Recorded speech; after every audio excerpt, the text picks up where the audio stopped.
Bueno, entonces hoy vamos a ver la primera parte del capítulo 4, que lleva por título Movimiento en una y dos dimensiones. En otros libros, en otros textos, este tema también es conocido como la cinemática de la partícula o la cinemática de un punto, debido a que los movimientos que vamos a estudiar en este capítulo son movimientos ideales, porque nosotros no tomamos en cuenta ningún tipo de fuerza de rozamiento, y por otra parte vamos a considerar a todos los cuerpos como si se tratara de un punto o de una partícula. Entonces, en este tema vamos a ver 5 tipos de movimientos. Vamos a ver en primer lugar el movimiento rectilíneo uniforme, luego el movimiento rectilíneo uniformemente acelerado, el movimiento vertical de caída libre, el movimiento en un plano o el movimiento parabólico en dos direcciones, y finalmente el movimiento circular también en dos direcciones, ¿ya? Entonces vamos a definir qué estudia la cinemática de un punto o la cinemática de una partícula. La cinemática es parte de la mecánica que estudia el movimiento de los cuerpos sin tomar en cuenta las causas que lo producen. Cuando hablamos de causas, nos estamos refiriendo a las fuerzas externas que actúan sobre un cuerpo o que pueden causar algún efecto.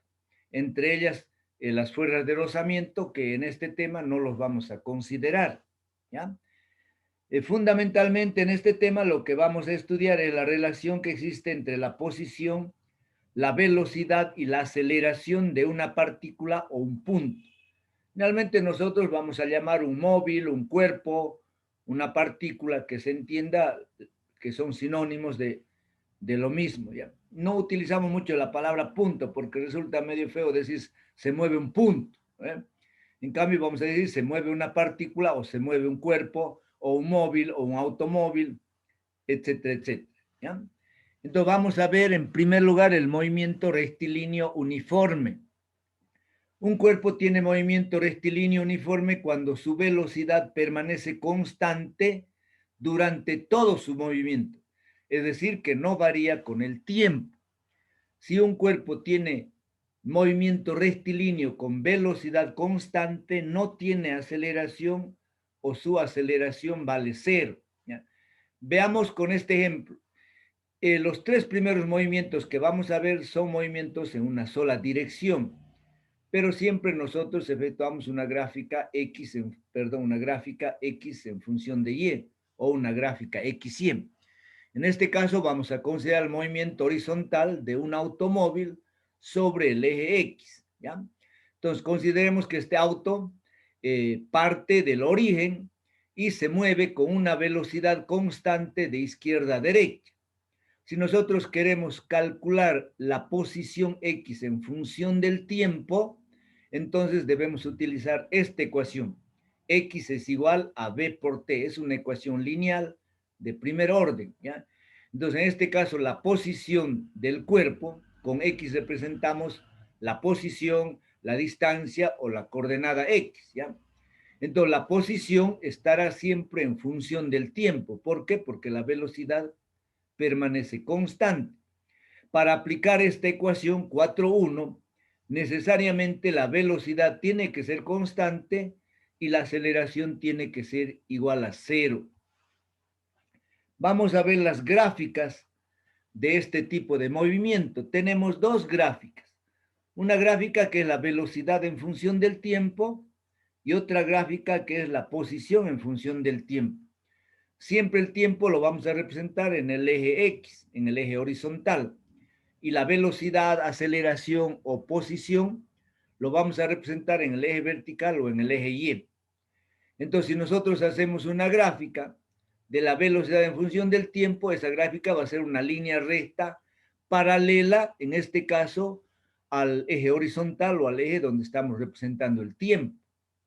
Entonces, si nosotros queremos determinar la posición o la distancia que recorre para un tiempo t, entonces tendremos que trazar la línea recta desde 0 hasta t, ¿ya? Si trazamos aquí una vertical hacia abajo, entonces se forma un rectángulo, ¿ya? El área de este rectángulo siempre va a ser igual al vector desplazamiento o a la distancia recorrida. Nosotros aquí vamos a ver el movimiento rectilíneo, es decir, en línea recta, ¿no ven? Entonces, el vector desplazamiento para nosotros va a ser igual a la distancia recorrida, ¿ya? Entonces, el área de este triángulo es base por altura, T por B o B por T. Y por lo tanto, observamos aquí en la figura que esa área siempre va a ser igual a X. La segunda gráfica de este tipo de movimiento es X en función del tiempo. Entonces, graficamos esta ecuación, ¿ya? Considero que ustedes en el colegio han aprendido a graficar las ecuaciones, ¿no ven? Entonces, yo grafico esta ecuación X igual a B por T. La velocidad es un valor conocido y constante. Entonces, lo único que tenemos que dar valores es al tiempo. Si yo doy el valor de T igual a 0, X va a ser igual a 0. Entonces, nos encontramos aquí en el origen. Trazamos un punto en el origen. Para T igual T sub 1, vamos a tener un valor de X igual a X1. Para T igual a T sub 2, vamos a tener un valor de X igual a X2. Si nosotros unimos estos tres puntos, tenemos una línea recta. Esta línea recta forma un ángulo θ con la horizontal, que recibe el nombre de pendiente. Entonces, la pendiente es el ángulo que forma esta línea con la horizontal, ¿ya? La pendiente de esta línea es constante y es igual a la velocidad, ¿ya? ¿Cómo determinamos la pendiente o este ángulo θ? Aplicando la tangente. Entonces, tangente de θ es cateto opuesto o lado opuesto sobre cateto adyacente o lado adyacente. El lado opuesto será X2 menos X1 y el lado adyacente será T2 menos T1.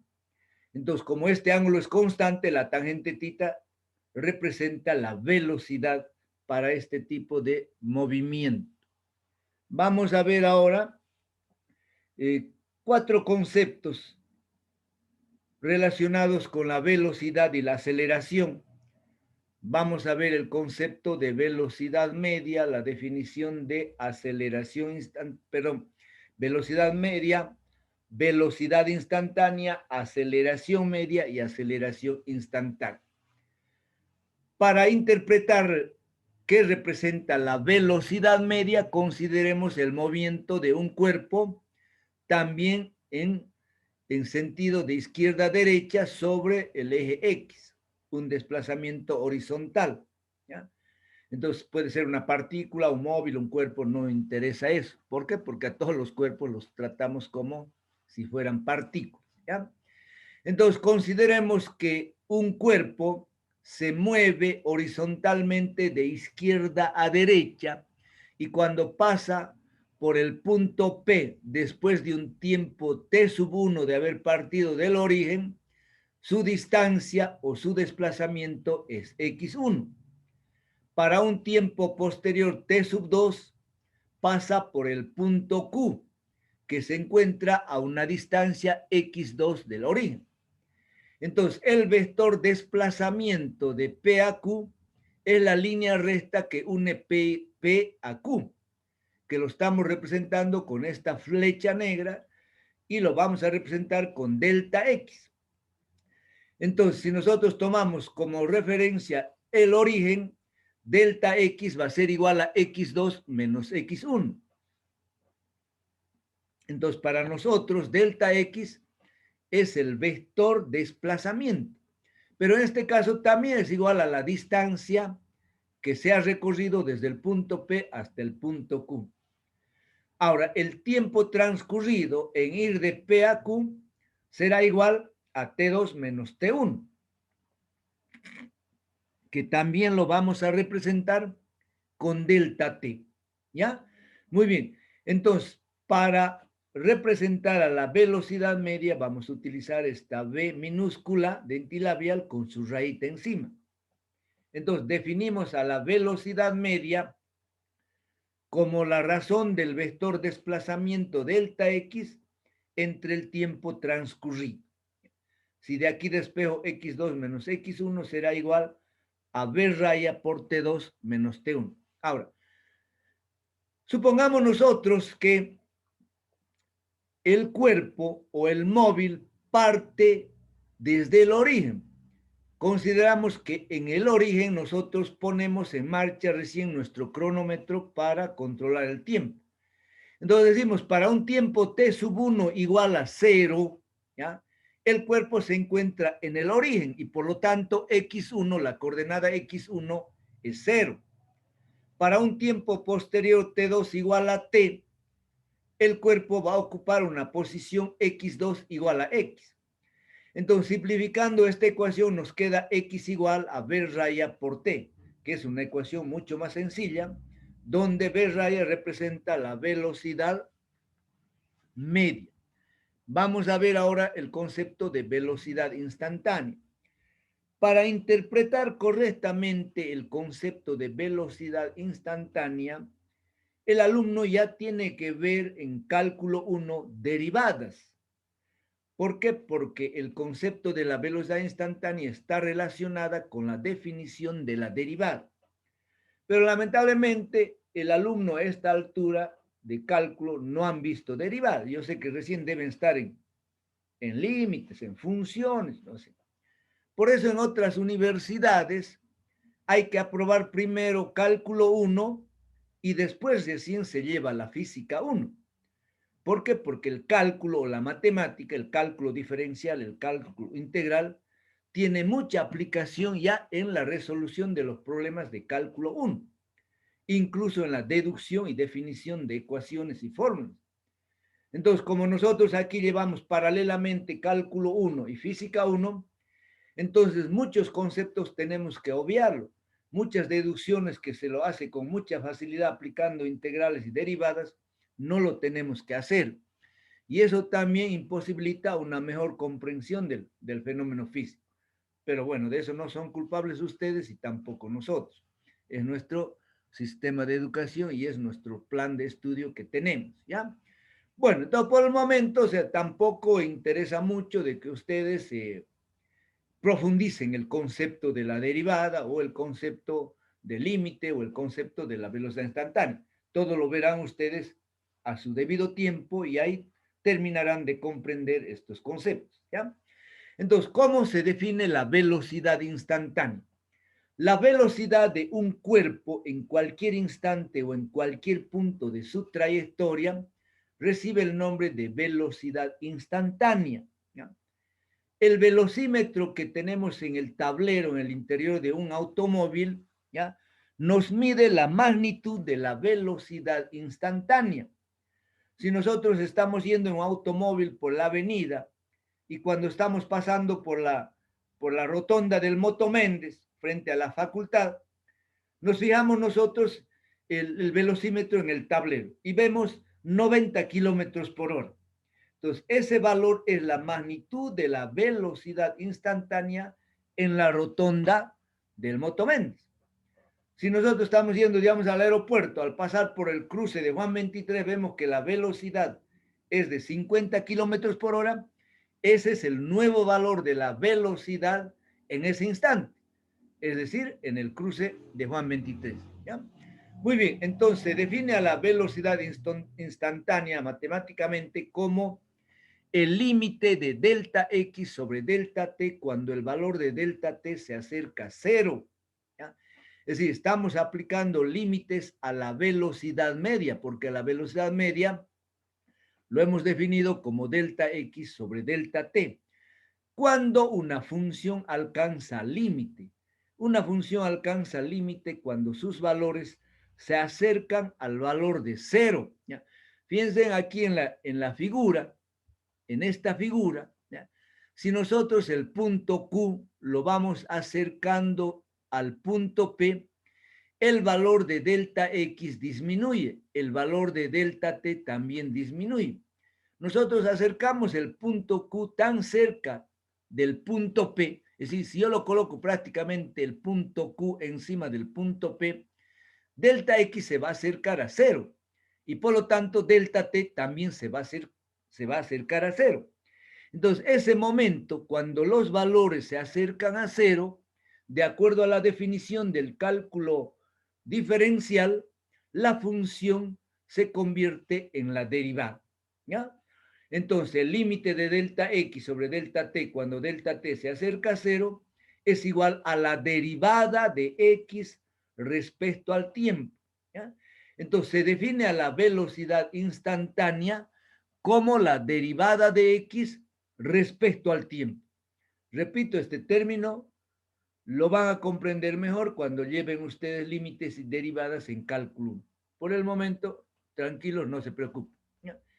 Ahora, hay otra definición de velocidad que recibe el nombre de velocidad promedio, que se lo utiliza sobre todo en las competencias automovilísticas, en las competencias de motos, etcétera, etcétera. La velocidad promedio no es nada más que la razón entre la distancia recorrida y el tiempo transcurrido. Si yo viajo a Bermejo, de aquí de Tarija, y he tardado 3 horas, sabiendo que la distancia de aquí a Bermejo son 210 kilómetros, entonces divido 210 kilómetros entre 3 horas, eso me da la velocidad promedio. En la distancia recorrida no se toma en cuenta curvas, no se toma en cuenta rectas, subidas, bajadas, ¿no? Entonces solamente dividimos la distancia entre el tiempo que hemos utilizado. ¿Ya? Vamos a ver ahora el concepto de aceleración media y aceleración instantánea. Y también vamos a considerar el movimiento en línea recta de un cuerpo que se mueve sobre el eje X. ¿Ya? Ahora, cuando la velocidad varía de un cuerpo, ya sea que el valor de la velocidad aumente o disminuye, porque puede variar aumentando la velocidad o puede variar disminuyendo. Entonces, cuando varía la velocidad de un móvil o de un cuerpo, entonces se dice que el cuerpo tiene aceleración o tiene movimiento acelerado. Aquí en la figura consideremos que para un tiempo t sub 1, un cuerpo pasa por el punto P con una velocidad v sub 1. Para un tiempo posterior, t sub 2 pasa por el punto Q con una velocidad v sub 2. Si nosotros observamos el tamaño de la flecha de v sub 1 y el tamaño de la flecha de v sub 2 es mucho más grande. ¿Qué significa? Que la velocidad 2 es mayor que la velocidad 1. Siempre tengan el recuerdo que la velocidad es un vector. Entonces, este vector que representa la velocidad v2 es mayor que el vector que representa la velocidad v sub 1. Entonces, si yo quiero encontrar el cambio de la velocidad o el aumento o la variación de la velocidad que sufre este cuerpo en pasar del punto P al punto Q, entonces yo tengo que hacer la diferencia.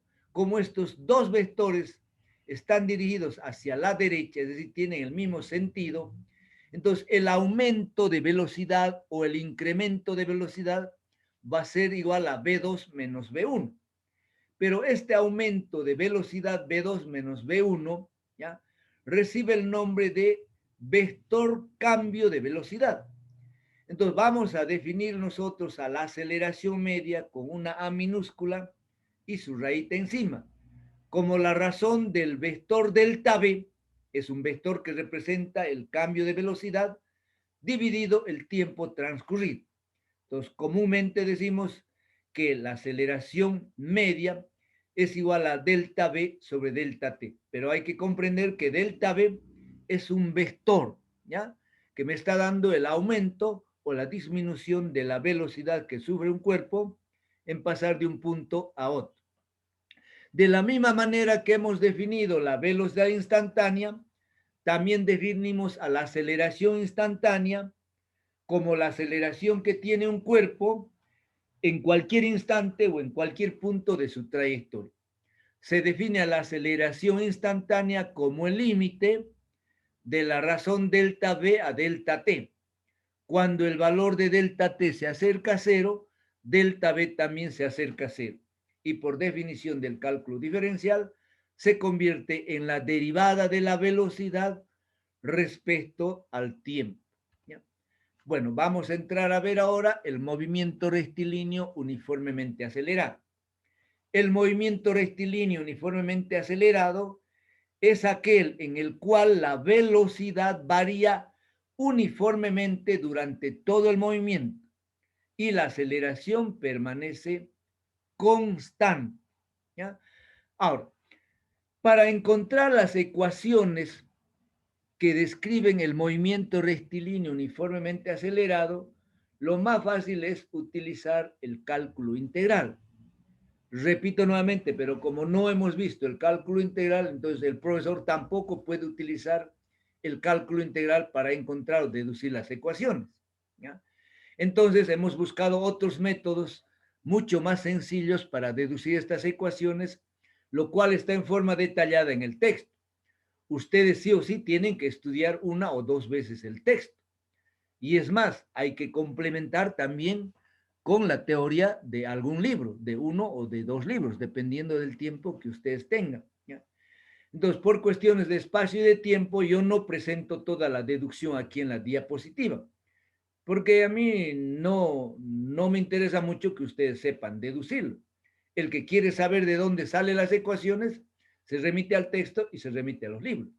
Lo que a mí más me interesa es de que ustedes aprendan estas ecuaciones y sepan aplicarlos en la resolución de los problemas, ¿ya?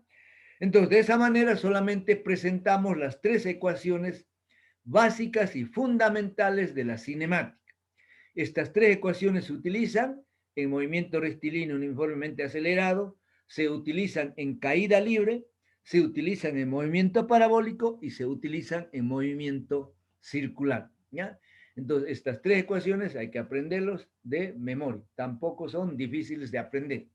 Entonces, ¿qué me dice la primera ecuación? Que la velocidad final es igual a la velocidad inicial más la aceleración por el tiempo, ¿ya?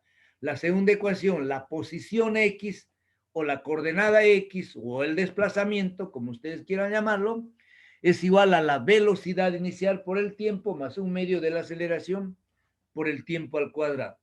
Finalmente tenemos la tercera ecuación que me dice que la velocidad final al cuadrado es igual a la velocidad inicial al cuadrado más dos veces la aceleración por X, ¿ya? Entonces, la próxima semana, en la segunda clase, vamos a ver ya la resolución de los problemas y vamos a ver cómo se aplican estas tres ecuaciones. Vamos a ver ahora las tres gráficas para este tipo de movimiento. Entonces, en primer lugar, tenemos la gráfica de la aceleración en función del tiempo. Entonces, esta gráfica es una línea recta, porque la aceleración es constante, paralela al eje horizontal o paralela al eje que estamos representando, el tiempo, ¿ya? Entonces, si nosotros consideramos el movimiento, ¿ya? Desde un tiempo t igual a 0 hasta un tiempo t, la aceleración permanece constante. Si nosotros trazamos una línea vertical aquí, entonces vamos a tener nuevamente un rectángulo. El área de este rectángulo representa el cambio o variación de la velocidad, b menos b sub 0, que es igual a a por t. Entonces el área representa el vector cambio de velocidad. Ahora, si nosotros queremos hacer la gráfica velocidad en función del tiempo, tenemos que graficar esta ecuación, ¿ya? Entonces trazamos b en el eje vertical o en el eje y t en el eje horizontal. Nuestra ecuación ahora es b igual a b sub 0 más a por t. Entonces yo me doy siempre el valor de 0 para el tiempo. Entonces si t vale 0, b es igual a b sub 0, estaríamos en este punto.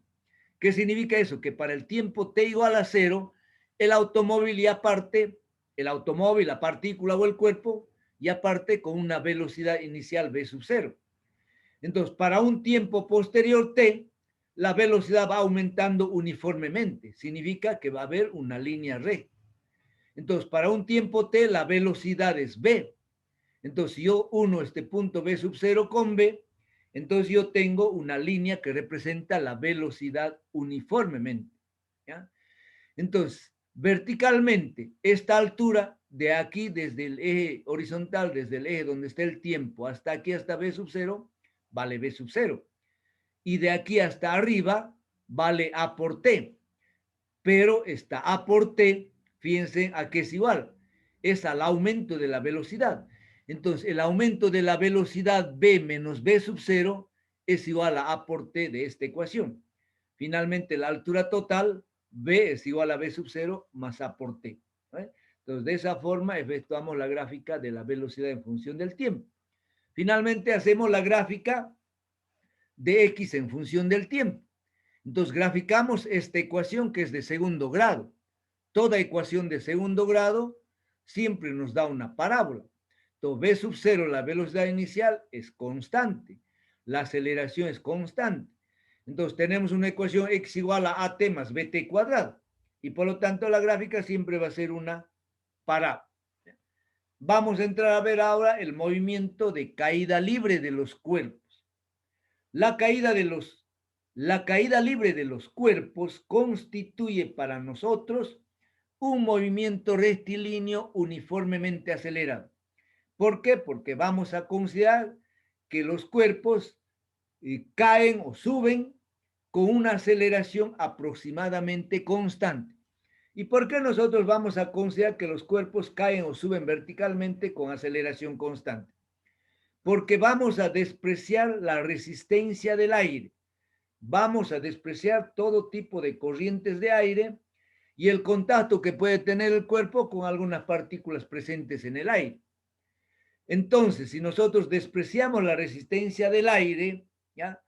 Todos los cuerpos que se encuentran en la superficie de la Tierra o a alturas muy cercanas de la Tierra, independientemente de su tamaño, de su peso, de su forma, de su volumen, siempre van a ser atraídos por la Tierra con la misma aceleración, ¿ya? La aceleración con la cual la Tierra atrae a todos los cuerpos recibe el nombre de aceleración debida a la gravedad y debemos utilizar correctamente este término, ¿ya? Siempre debemos llamarlo aceleración debida a la gravedad.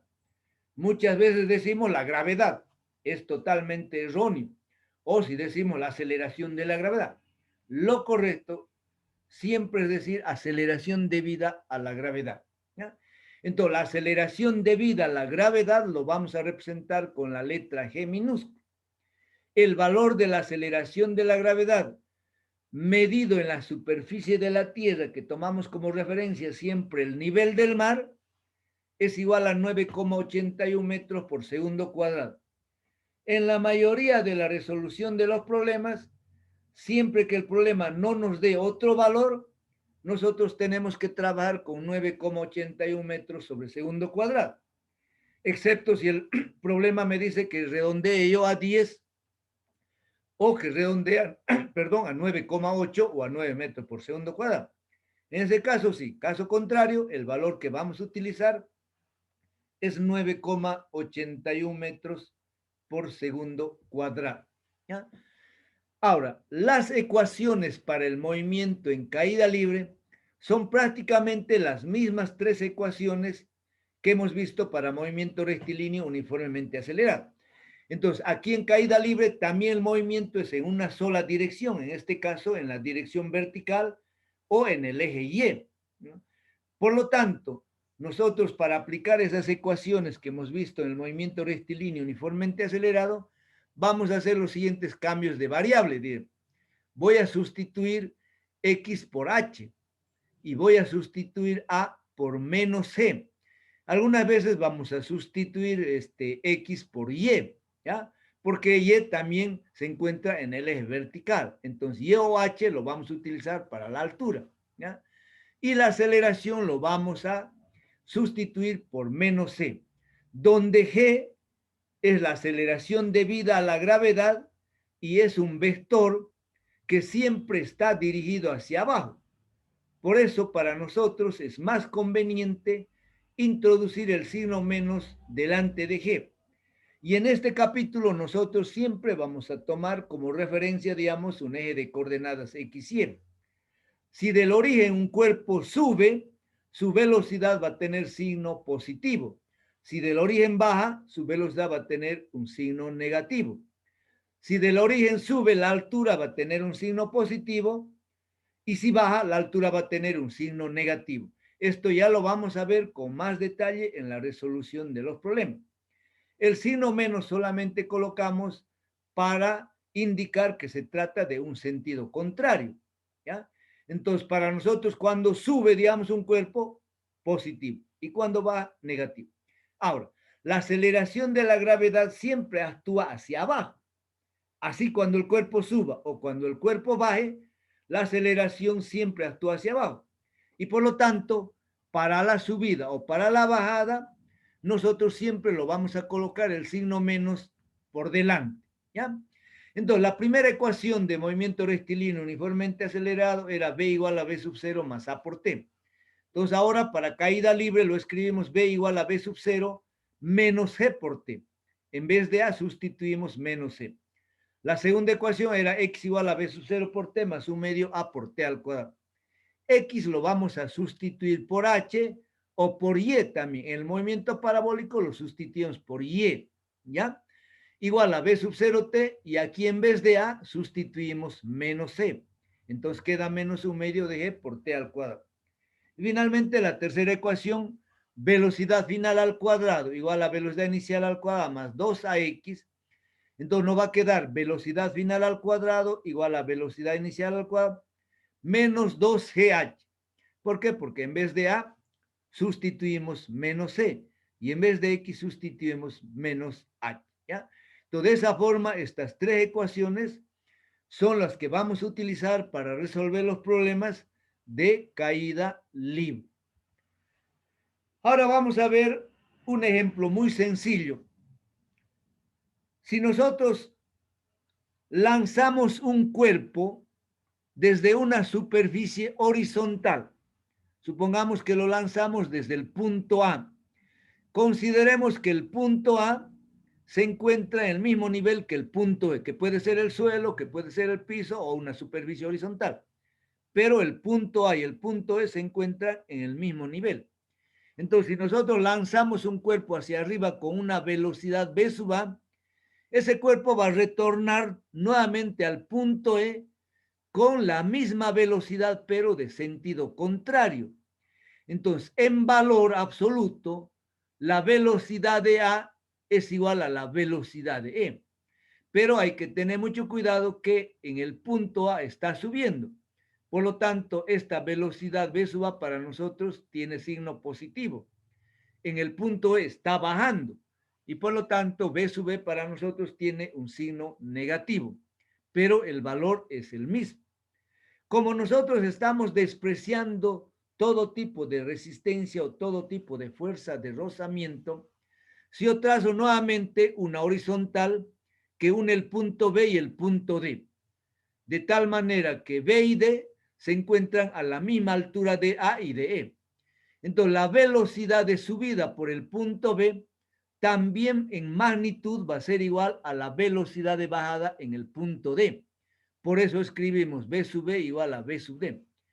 Pero tenemos que tener cuidado de que si yo represento el valor de B sub B, lo tengo que poner un signo positivo. Y si represento el valor de B sub D en mi ecuación, lo tengo que poner el signo negativo. ¿Ya?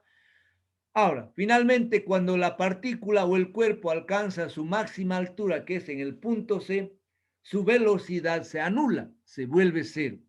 Entonces, la velocidad cuando la partícula alcanza su máxima altura es igual a cero. ¿Ya?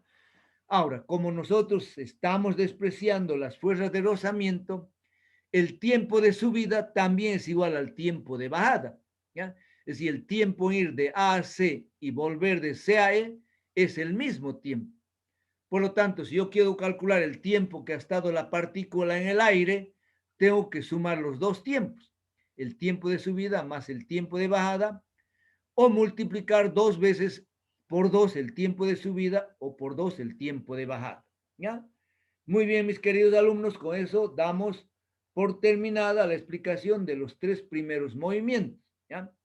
Entonces, aquí vamos a terminar la clase y los otros dos movimientos, que son movimiento en un plano y movimiento circular, lo vamos a ver la próxima clase. ¿Ya? Entonces, aquí yo voy a parar la grabación.